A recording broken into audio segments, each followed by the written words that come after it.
আসসালামু আলাইকুম। বিপিএল নিয়ে কিন্তু অনেক বড় একটা আপডেট কালকে আপনারা অলরেডি পেয়ে যাবেন। কিন্তু কালকে আছে বোর্ড মিটিং, যেটা নিয়ে কিন্তু অনেকগুলো আলোচনা, কি কি আলোচনা হতে পারে ডিটেলস কিন্তু আলোচনা করার চেষ্টা করব। ফার্স্ট টাইমে যদি বলি আমি যে কালকে নির্ধারণ হবে যে ফ্র্যাঞ্চাইজি বিপিএলটা কার হাতে তুলে দেওয়া হবে, অর্থাৎ অর্গানাইজেশনের হাতে তুলে দেওয়া হবে। এটা আপনারা আগেই জানেন। তো কোন অর্গানাইজেশনের হাতে তুলে দেওয়া হবে এটা একটা বিষয়। প্রথম পছন্দ, মানুষের পছন্দ, যেটা আপনার ফিনান্সিয়াল দিক দিয়ে যদি বলেন, আপনি অর্গানাইজেশনের ঠিকঠাক ভাবে পরিচালনার ক্ষেত্রে সবার প্রথমে এগিয়ে আছে আইএমজি।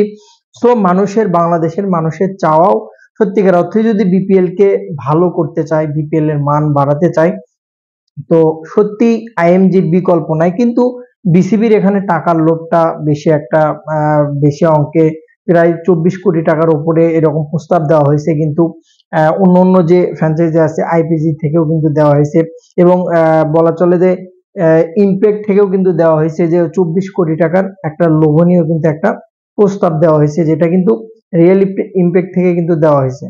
তো এই জিনিসটা আসলে কতটা ক্ষতি করবে আসলে বিপিএল এর, এত কিছুর পরে, এত কিছু করার পরে বিপিএলটাকে যেহেতু ভাঙ্গে সাজানো হচ্ছে, তো সেখানে যদি ভালো অর্গানাইজেশন বিপিএল না পায়, সত্যিকার অর্থে কিন্তু খুব দুঃখজনক বিষয়। অনেকগুলো এই বিষয় হতে পারে।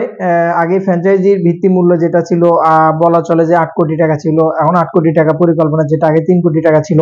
এখন বর্তমানে বলা চলে যে আগে ফ্র্যাঞ্চাইজি ফি যেটা, সেটা কিন্তু প্রায় 1.5 অর্থাৎ 1.5 কোটি টাকা দেওয়া পড়তো, বা 1,25,000 টাকা দেওয়া পড়তো। সেখানে কিন্তু সেটা বাড়িয়ে হয়তো বা 2.5 কোটি টাকা করবে, এরকমটা পরিকল্পনা কিন্তু বিসিবির হাতে আছে। সবচেয়ে বড় যে মেইন ফ্যাক্ট, সেটা হচ্ছে যে বাংলাদেশি যে টিমগুলো রাখা, দলগুলো রাখা। এখানে একটা বিষয় বলে নেই, সেটা হচ্ছে যে রংপুর এবং বরিশালকে তো বাদ দিতে পারছে না। সো এই দুইটা দল তো কনফার্ম টিকে যাচ্ছে 100%। কারণ সুনামের দিক থেকে বলেন আপনি, বিদেশি টানার দিক থেকে বলেন আপনি, সবকিছু এ টু জেড বিপিএল এর যে সুনামটা কিন্তু দুইটা ফ্র্যাঞ্চাইজি বর্তমানে ধরে রাখছে।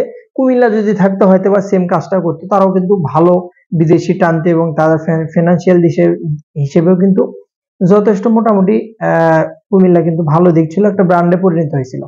তো সেদিক থেকে বলা চলে রংপুর এবং হচ্ছে যে বরিশাল কিন্তু মোটামুটি ফাইনাল 100%। এই বিষয়টা নিয়ে অবশ্য কালকে বোর্ড মিটিং আলোচনা হবে। অপরপক্ষে খুলনার বিষয়ে যদি বলি, খুলনার কোনো রিপোর্ট নাই, খুলনা থাকার সম্ভাবনা আছে, অনেক অংশে আছে। সিলেট কিন্তু মাঝখান থেকে বাদ পড়ছে, মানে বাদ বলতে একবারে বাদ। অনেক প্রবলেম ছিল, বিদেশি টানতে পারে না, ফিনান্সিয়াল বিষয়ে সমস্যা ছিল, বিসিবির সাথে মতবিরোধ। অপরদিকে চিটাগং কিন্তু বাদ পড়েছে অলরেডি বিসিবির সাথে সমঝোতায়। কিন্তু কাদের চৌধুরী কিন্তু এরকম ভাবে নিজেকে মেলে ধরতে পারছে না, এবং অনেক ইস্যু তাকে নিয়ে, মিডিয়াতে চাপাবাজি, সব দিক থেকে চিটাগাংকে বাদ দেওয়াটা আমিও মনে করি ব্যক্তিগত দিক থেকে ভালো হবে। বিশেষ করে বিপিএল এর জন্য তার জায়গাতে যদি বাংলা টাইগার্স আসে, প্রফেশনাল একটা অর্গানাইজেশন যদি আসে, সত্যিকার অর্থে ফ্র্যাঞ্চাইজিটা কিন্তু আহ বলা চলে আপনি, বাংলা টাইগার্স কিন্তু সত্যিকার অর্থেই খুব প্রফেশনাল।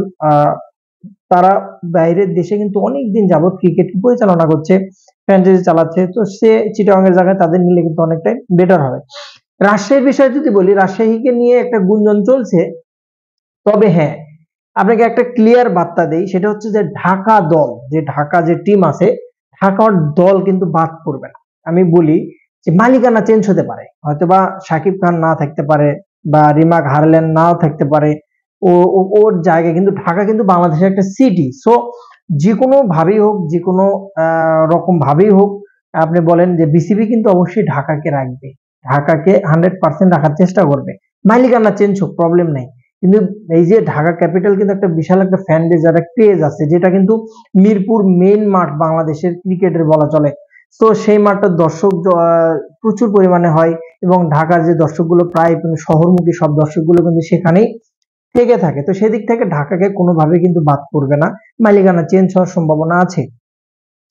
তৃতীয়ত যদি আমি বলি যে মোটামুটি বাংলাদেশ থেকে 4টা টিমের বাহিরে যদি অর্গানাইজেশনের হাতে কালকে যায়, কালকে যদি বিপিএলটা অর্গানাইজেশনের হাতে চলে যায়, যে অর্গানাইজেশনের হাতে যাক, তাদের সাথে চুক্তি স্বাক্ষরে অবশ্যই এরকম ভাবেই তাদের সাথে যে এরকম ভাবে রোস্টার থাকবে, বিদেশি কোনো ফ্র্যাঞ্চাইজি আসবে কিনা সেই ইস্যুটা কিন্তু একটা বা দুইটা বিদেশি ফ্র্যাঞ্চাইজি আসার সম্ভাবনাও কিন্তু এখানে দেখা যাচ্ছে, সম্ভাবনা কিন্তু আছে। তো এতদিনের সমস্যার সমাধান এবং অবসান ঘটবে কিন্তু কালকে, বলা চলে যে কালকের রেজাল্টের উপরে নির্ভর করবে ফ্র্যাঞ্চাইজি কয়টা হবে এবং অর্গানাইজেশন কার হাতে উঠবে, বিপিএলটা কিভাবে পরিচালনা হবে, সবকিছুর রেজাল্ট কালকে দেওয়া হবে। আমি চাই মন থেকে আইএমজির হাতেই বিপিএলটা উঠুক এবং বাংলাদেশের অর্গানাইজেশন এবং বলা চলে বাংলাদেশের ফ্র্যাঞ্চাইজি যারা আছে, বিশেষ করে রাজশাহীর রেজাল্ট যদিও অনেক খারাপ, বাট বাইরের রাষ্ট্র থেকে যদি বিদেশি কোনো ফ্র্যাঞ্চাইজির হাতে, বিদেশি মালিকানার হাতে তুলে দেওয়া হয়, সেক্ষেত্রে কিন্তু অনেকটাই